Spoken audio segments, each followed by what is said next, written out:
Bonjour, c'est Bernard. Donc nous sommes là pour aborder ce premier atelier de psychopathologie, qui est ma version simplifiée et opérationnelle de la psychopathologie. Et on commence par les phases de développement, et en particulier donc tout ce qui va concerner le développement de l'enfant. Et on va donc commencer par Jean Piaget, qui est le précurseur de la psychologie du développement. Donc Jean Piaget, il y a quelques infos là, ici. Jean Piaget, il est né en 1896, il est mort en 1980. Donc ce qui est notable dans cette période, c'est que c'est bizarrement un contemporain de Milton Erickson. Donc Jean Piaget est un surdoué, puisque on considère qu'il a commencé quasiment sa carrière scientifique à l'adolescence, puisque déjà il avait le don d'observation en biologie, il examinait tout ce qui était, je dirais, des manifestations du vivant. Donc il a été biologiste, psychologue et philosophe. Et on voit que on a un personnage déjà qui a des casquettes multiples, c'est-à-dire qu'il a un champ de connaissances très étendu, et ça va lui permettre de faire des ponts entre ces différents champs de connaissances. Et notamment, le point essentiel, c'est quand on voit la combinaison entre philosophie, biologie et psychologie, on s'aperçoit que le développement était vu jusqu'à présent sous l'angle de la biologie, c'est-à-dire le développement du fœtus au moment de la gestation, le développement de l'enfant avec l'ontogenèse, le développement, je dirais, pas psychomoteur, mais moteur, le développement, je veux dire, au niveau du squelette, au niveau de la croissance, etc., etc.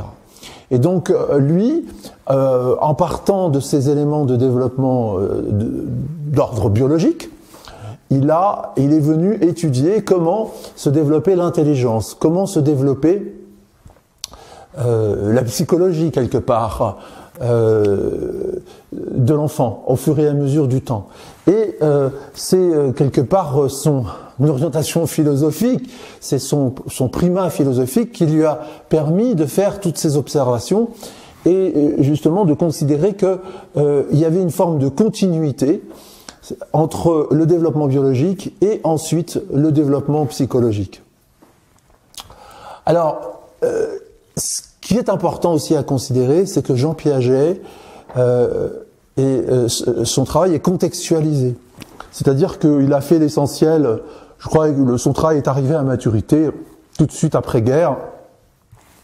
Et un peu comme Erickson d'ailleurs, hein, si on regarde bien. Et donc, c'est une période où, si vous voulez, il a étudié des enfants qui étaient scolarisés, qui bénéficiaient qui ont bénéficié d'enseignement, qui ont bénéficié d'un certain type d'éducation. Et donc, ça lui a permis de faire un certain nombre d'observations. Alors, ces travaux concernent deux domaines. Hein. Le premier, on va juste le citer, c'est l'épistémologie génétique. Donc, on va pas s'en occuper parce que c'est pas le sujet. Mais on va s'occuper de la psychologie du développement. Et alors, ce qui est extraordinaire chez Jean Piaget, c'est que effectivement, il a divisé le développement de l'enfant en quatre périodes.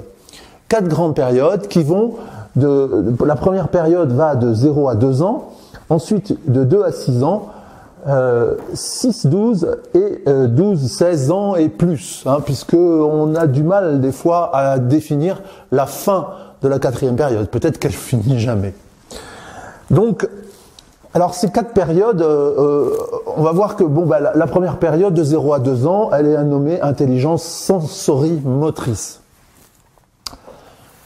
Vous voyez que sensorimotrice, c'est composé du côté sensoriel, du mot sensoriel, et du mot motricité. C'est-à-dire que c'est le développement, en fait, chez l'enfant, de la perception sensorielle, donc des canaux sensoriels, c'est-à-dire de la vision, de l'ouïe, de l'odorat, du goût, etc., etc. Et aussi de la motricité, c'est-à-dire qu'il commence à apprendre à bouger son corps et à se rendre compte petit à petit, au fur et à mesure de cette période, en fait, c'est Piaget la divise en 6 sous-phases différentes, dont la dernière est l'acquisition du langage. Mais vous avez des périodes où c'est la différenciation, le début de la différenciation de l'enfant entre tout l'environnement dans lequel il est et lui-même. Il prend petit à petit conscience qu'il est indépendant de son environnement, qu'il peut avoir une action dessus, etc., etc. Mais disons que petit à petit, il va rentrer entre 18 et 24 mois, avec la maîtrise du langage, il va rentrer dans ce qu'on va appeler cette intelligence préopératoire. Et cette intelligence préopératoire, c'est une phase assez importante. C'est là où les enfants commencent à devenir, vous voyez, un peu tyranniques. Moi, je veux ci, je veux ça. Ils prennent les objets, ils les jettent, etc., etc. Ils ont des exigences vis-à-vis de l'environnement. C'est une phase extrêmement égocentrique. Et donc, c'est la caractéristique principale de cette phase-là, c'est l'égocentrisme complet de l'enfant. Et où il va il commence à bouger. Je veux dire que là, entre 2 et 6 ans, les acquis de motricité sont là, et l'enfant va bouger partout, va peut-être être turbulent, etc. Mais ce qu'il faut bien, là où il faut bien insister, c'est que il va développer, surtout dans cette phase-là, il va développer le langage et la conscience de lui-même. C'est-à-dire que c'est la période où le langage progresse le plus vite, quelque part. Entre 2 et 6 ans, il se met à tenir des discours et à vouloir ci, à vouloir ça, à poser des questions sur ci, à poser des questions sur ça. Et donc, il y a aussi, il perçoit les événements avec une vision complètement déformée de la réalité par rapport à la nôtre, mais qui est une vision complètement animiste. C'est-à-dire que il va parfois faire des inversions au niveau des causes et des effets. Comme par exemple, si un arbre bouge les branches, c'est pour produire du vent. Vous voyez ? C'est-à-dire qu'il va inverser la chaîne des causes et des effets. Voilà, j'espère que je vous ai amené les quelques éclaircissements dont vous aviez besoin. Donc, comme je vous l'ai dit hier, vous pouvez cliquer sur le lien dans le statut Facebook ou sur le petit point d'interrogation, le petit point d'information dans YouTube, et vous allez avoir tout de suite l'information qui vous manque pour pouvoir vous inscrire. Et donc, allez-y, franchement, je pense que vous en serez satisfait, que vous en retirerez de grands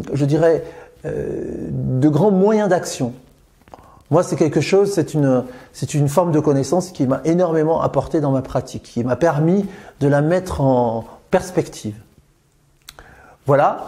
Donc, écoutez, à très bientôt alors. Allez, bonne continuation.